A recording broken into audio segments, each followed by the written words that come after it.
and go out ghost hunting, but nothing much would happen. Sometimes a dot would appear on one of our phones and it would say random words. We would ask, "How did you die?" and stuff like that. And sometimes the answers lined up, but it was mostly random. One night, around 2 a.m., Seth suggested going to the cemetery to see if the app picked anything up. I was hesitant, but I nervously agreed.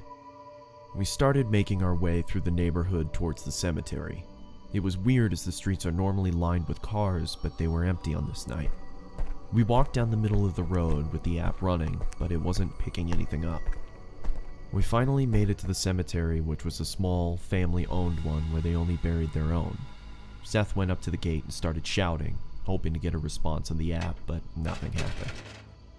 I was standing in the road, feeling unsettled, when Seth starts yelling, "Is that all you've got?"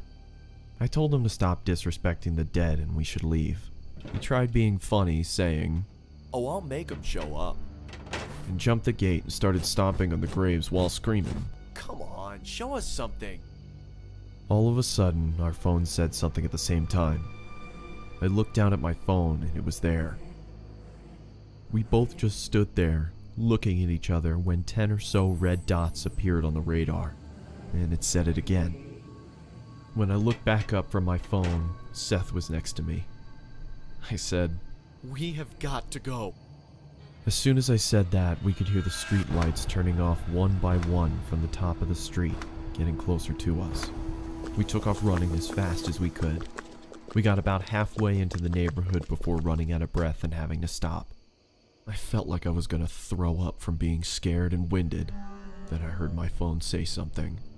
It was muffled, but I knew what it said. Being too scared to look at my phone, I looked at Seth, who looked terrified. He nodded at me to get my phone out, so I slowly pulled it out and it said my name across the top.